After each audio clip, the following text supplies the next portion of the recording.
श्रीमती विमला सिंह खुद को कुछ दे करके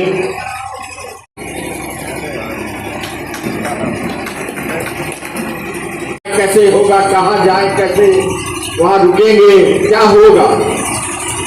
इन्होंने एक समय 1950 में जो शुरुआत की, उस समय से शुरुआत करके जो इन्होंने परमिट प्रदेश में जो हो रहा था, परमिट खत्म करने की जो बात कही, तो बहुत बड़ी बात थी उस समय। और खुद कलकत्ता विश्वविद्यालय के कुलपति थे, सबसे युवा कुलपति थे। वही मैं कह रहा था कि जब टीचर हो जाता है कोई नौकरी नहीं छोड़ता है, और ये कुलपति थे, वीसी कितने बड़े थे। आज भी वीसी देखो, कोई भी होगा तो उससे कहो अपना पद छोड़ दो, किसी कीमत पे नहीं छोड़ेगा, चाहे लाखों करोड़ों से तोल दिया जाए।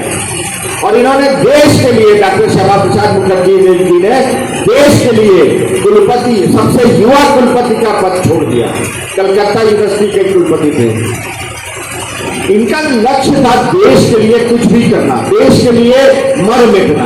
और ये जो संविधान, कश्मीर में जाके एक संविधान, एक विधान, एक देश, ये लागू करना कोई सोच भी नहीं सकता था। इनको बहुत प्रताड़नाएं दी गई, बहुत सताया गया उस समय, लेकिन इन्होंने अपने पद से हटे नहीं और निश्चय कर लिया था कि देश को कश्मीर को देश के उसमें विलय कराना है। और एक विलय जो चल रहा है पाकिस्तान, कभी पाकिस्तान कहता है पाक ऑक्युपाइड कश्मीर नहीं, पूरा कश्मीर हमारा है। और अभी तक पुरानी सरकारें 2014 से पहले, मोदी जी से पहले जो भी सरकारें आती थी, वो इसी तुष्टीकरण में लग जाती थी।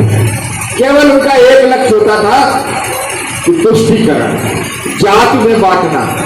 अभी मोदी जी की लोकसभा में यहाँ पे हर गांव में मीटिंग हुई थी। पहली बार किसी प्रधानमंत्री की, मुझे लगता है, हर गांव में मीटिंग हुई थी। और उस मीटिंग में उन्होंने यही कहा था, होशियार रहना, जात पात में बंटना मत। लेकिन हम लोग उस समय धोखा खा गए।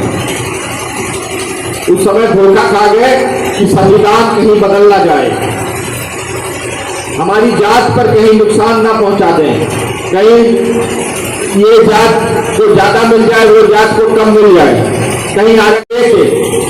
जितना साल भर बीत गया, कितना कर दिया उन्होंने, इतने लाखों रुपया देंगे, ये करेंगे, वो करेंगे।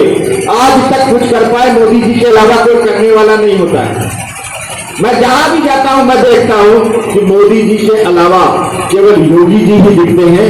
आप अपने प्रदेश में नहीं, किसी दूसरे प्रदेश में जाके देखो। मुझे महाराष्ट्र भेजा गया चुनाव में, आंध्र प्रदेश भेजा गया, कर्नाटका भेजा गया। मैं जब चुनाव में पहुंचा तो लोगों को यही, जैसे आंध्रा में पहुंचा, जब वहां पे हिंदी नहीं जानते थे, कर्नाटका में हिंदी नहीं जानते थे, लेकिन जब वहां पे पहुंचे तो लोगों को, जो वहां के लोकल जो लोग थे, जो वहां के मंडल अध्यक्ष लोग थे, उन्होंने अपनी जनता को यही बताया, ये योगी जी का एमएलए है, योगी जी का एमएलए आया। तो कितनी बड़ी बात है, कितनी खुशी होती है कि योगी जी के एमएलए हैं।